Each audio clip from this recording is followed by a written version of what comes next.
David, here's a question for you regarding the Heat more so. We've been talking about this on WFNZ anytime we discuss the postseason. And Charlotte, I guess if you were to manufacture some rival, it would be Miami. I mean, that would be the team because we have some kind of history with them. Even if Miami might call the Knicks their rival more so, and maybe, whoever, right? We would probably have to call Miami that rival. But also it's really hard because you do see them get to the postseason, and it is hard, at least for me, not to root for a team like that and not to root for Jimmy Butler. I don't know if you have the same problems there, if you find it very easy to root against them, but with Jimmy Butler, that's a crazy upset. I don't know if I'd call it the biggest upset in NBA history. You have to believe Golden State Warriors against Dallas. That's probably the one that you would go with. But man, in the play-in era where Miami looked dead, I mean, even the win they had against Chicago, they didn't look good to get into the postseason. They beat Milwaukee. It was incredible. Do you have a hard time pulling for Miami because you're a Hornets fan? Oh, yes. I intentionally left them out of my storylines. That's right. My least favorite storyline is every time I see Cody Zeller, break the huddle or high-fiving guys as they come back. It's just not right. It's just I don't enjoy that at all. I also don't enjoy the thing that stings about the Knicks Heat, of course, is like one of the most famous rivalries and one of the most famous alumni from each team is like Larry Johnson and Alonzo Mourning. And that just stings. I mean, that's probably the heyday. That is the heyday of the Hornets franchise. And this the most famous player they've ever had. And they're not even associated with the Hornets. The LJ thing is bizarre. I get Zoe, he had such success, but they were both here. They were both Hornets. They were both draft picks. And for that to just be, wiped away or not even acknowledged is rough. No, I'm with you. Did you guys see LJ? I think he was at Madison Square Garden. I think there was a clip of him, watching the game and I've seen him. I think there's been a couple of times where he's been back. I did see him when it was Unknown Brewery still. He was signing autographs with Muggsy. But people would ask him, hey, man, we appreciate seeing you. We don't see that much because you see Muggsy all the time. But you don't see LJ because of the problems that he has with the organization. But you're right. And then if you wanted to even sprinkle a little Glenn Rice in there, who people might think more so for Miami. Sprinkle Jamal Mashburn. Yeah. I mean, the Hornets and the Heat came into the league around the same time. Mm-hmm. They are inextricably linked. PJ Brown. And the Hornets will always be – I don't even want to call him the little brother. It's like the little cousin. We're not – unfortunately, I think – the Hornets would have to do a lot in order to overcome that. I don't have a problem though cheering for the Heat because they're playing the Knicks. I would rather them induce suffering on the New York Knicks than to not watch the Heat move on. I'm actually less hurt by Cody Zeller. I'm happy for Zeller that he landed on a team in the right kind of role where he can take 0 shots and be a +9 on the floor because they're just asking him to go score one transition bucket and they get. Yeah, he just wants to just go out there and get hit a couple of times, take some bruising for us. You want somebody physical, it's Cody Zeller. Where's my his mask? Nose is physical. Give me that mask. Yeah, his nose is as physical as anybody. I know where this is going, though, Doug. Tell us what really has you hurt watching Miami. It's Caleb Martin. It's watching Caleb Martin go out and hit 4 of 5 for 12 points and grab 11 rebounds and also get 2. The problem I have with Caleb Martin is that he's going out there and getting 2 steals and a block. Because that was not Caleb Martin. Caleb was the offensive guy, and Cody was the defensive guy, and the Hornets chose Cody because he was the defensive guy, and that was the right choice, theoretically, because the Hornets needed defense. But it's like that episode of Friends where Phoebe Buffay is dating the firefighter the nerdy arty guy, and she likes the firefighter because of the physicality. She likes the nerdy arty guy because of the brain, and then she goes to break up with one and the other, and they reveal themselves to be the other side. The firefighter has a softer, more artsy side, and the art guy takes his shirt off and he's got a 6-pack. And that's what Caleb Martin has pulled on the Charlotte Hornets. He was hiding all of that defensive effort under his shirt, and then he just rips it off. He just takes it like hulks out, rips it out when he goes to the Miami Heat. Now he's suddenly a defensive stalwart, and he's a big part of what they're doing, and I hate it, and I think the Hornets chose the wrong twin. Oh no! Oh, so you're ready to go there. No. So that was the dismount. Is I think the Hornets chose the wrong twin after. I don't have any evidence yet. Well, okay, I'll say Yeah. it's incomplete. I don't have any evidence yet because we didn't see Cody Martin. Hopefully, this weird injury that kept him out essentially the entire season, and we don't. It seems like It's all- the weird thing about Cody Martin is that it seems like that LaMelo Ball has hurt his ankle 4 times last season and fractured an ankle. And yet the Hornets seem more hopeful that he's going to be healthy before the start of next season than Cody Martin. That's crazy. What were you going to say, David? It's also, I was just going to say, didn't the Hornets beat the Heat, in the closing stages of this season? Didn't they get a win off of them at some point? And they always I think do. I said it. They always mess with the Heat at the end of the season. You take that. Yeah. This team, first of all, calling them an 8-1 upset is a little because they were the 7th seed, right? In the play-in, I think. So they were actually the 7th seed. Now they slipped down maybe to the 8th seed. I don't know. Who cares? But whatever. Yeah, it's the 8-1. It's just so irritating and annoying. Yeah, they had a better record than the Hawks. So yes, they were 44-38. So they were the 7th seed, but you're right. It is the 8-1. It is, I guess, technically the 8-1 matchup there.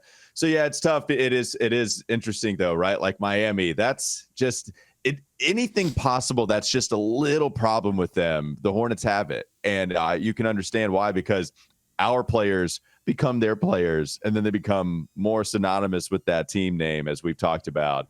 And here they are continuing to win playoff games because Eric Spoelstra is very good. Jimmy Butler is very good. Yeah. And we'll see what they do after a 1-0 lead against the Knicks. They might go to the conference finals.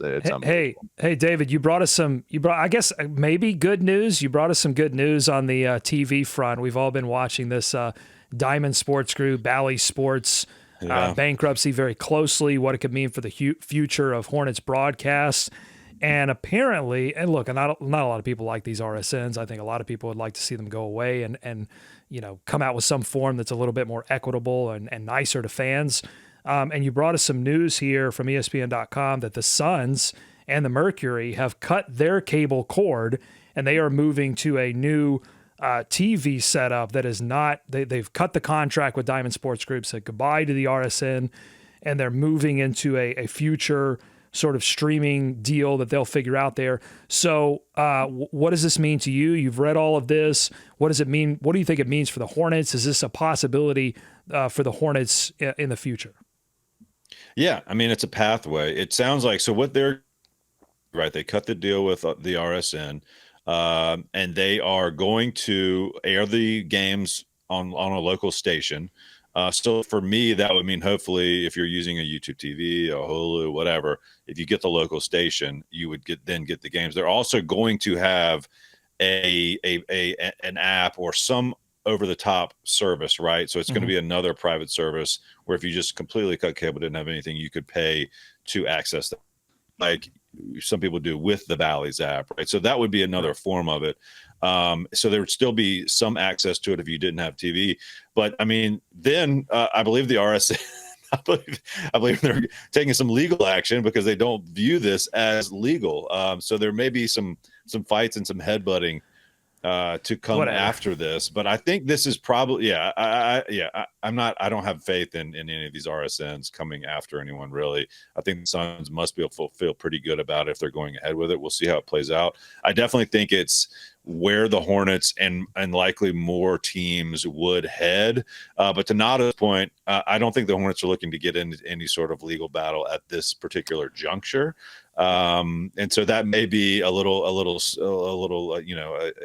roadblock at this time. But I think eventually this is where they would all want to go. Well, I don't think the legal battle is the problem. I think the money's the problem. So I'm going to read to you from this article that you shared with us from ESPN.com. Here's the quote. The shift could cost the Suns tens of millions in guaranteed money per year in the short term, but it will boost the number of households the games are available in from 800,000 to more than 2.8 million, according to the team. This is the quote from the new owner, Matoshiba. We're not focusing on money. We're focusing on winning, success, and taking care of fans, taking care of the community. What happens is you always end up making money. It always works out. Now, notice what I said there. New owner. Okay. Yeah. He has incentive to go out and spend money to make money. And that's essentially what he's doing by cutting the RSN. He's losing money to make money.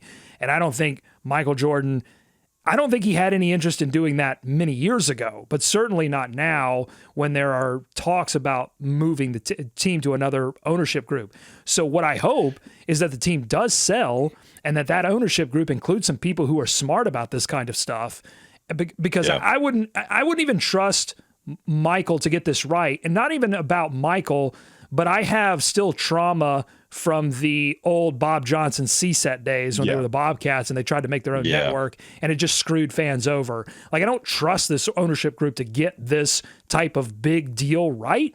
And so I really would hope that a new ownership group could come in and do some fantastic stuff like this that would be more fan friendly. Well, and I will maybe say they too, could. Go ahead, David. Go ahead. I was just going to say they may not have been thinking along these lines either, right, guys? I mean, to your point, like the new guys of the Suns probably came in, and in their defense a little bit, the Suns are in a lot different place than the Hornets. They've got one of the most popular players in the league, most popular teams in the league. They've had success, so they won't have a problem getting eyeballs on this team. I think those words, though, for any fan base to hear saying, hey, we know we're going to make the money at some point. We want our fans to be able to see the team. I think a lot of Hornets fans, a lot of people in Charlotte would champion that notion to hear that from this team at any point. Like, I think that would be a big deal for anyone in that front office to say, look, we know you haven't been able to see this team. There was a whole season where you literally could not see the team play if you lived in Charlotte. Yeah. Like, that's never been acknowledged. The only thing they've ever said is basically, your boilerplate, we have an agreement in place, blah, blah, blah. Blah, blah, blah, so, what would be refreshing to hear from this ownership group at any point, or maybe a new ownership group, would be, quote, we're not focusing on money. We're focusing on winning, success, and taking care of fans, taking care of the community. Yeah. That's a nice thing to hear. Too. Well, and last thing, too, is you talk about that comment. That's exactly what I wanted to reference, because when you talk about the new owner and Matt Ishbia replacing Robert Sarver, one of the worst owners in NBA history. Did I get that name wrong? I think I said Ashiba. I think I turned him into like a Mitsubishi.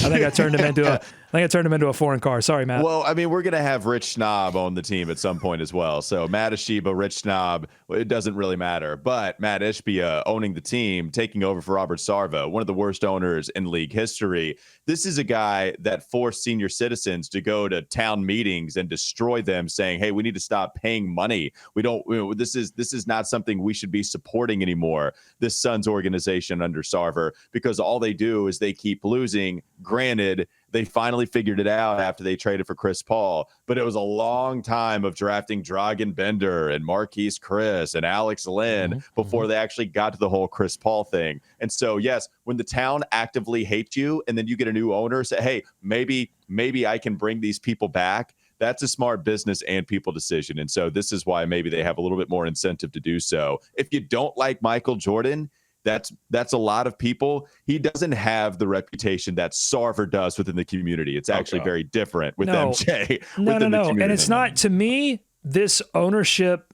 discussion for me has become less about Michael Jordan and more about what a new ownership group would mean. And mainly it would mean creativity, new ideas, and a fresh enthusiasm that we haven't seen from this team in a very long time. I would certainly hope so. Hopefully that does come about if and when, and who knows, man, the timing on this is going to be interesting. Who knows when this franchise actually exchanges hands. All right, that's David Walker, the Almanac of Air, making his weekly appearance. You can follow him on Twitter at David B. Walker. Make sure you go read Doug's Substack, everyhornetsboxscore.com, and listen to me on WFNZ if you're in the Charlotte area. And if not, just pull up the app. I'm on air from 12 to 3 p.m. every single day. Thanks again, David. Appreciate the time, man. Yeah, fellas. Have a good one. All right, you too. Thanks for making us your first listen. Make your second listen Game to Game NBA. Every moment, every top performance, every result. Locked On Game to Game covers every game from across the league with local analysis that only Locked On can deliver. Follow Game to Game on Locked On NBA, available on the Odyssey app, YouTube, and wherever you get your podcast. Have a great rest of your day. We'll be back with you tomorrow.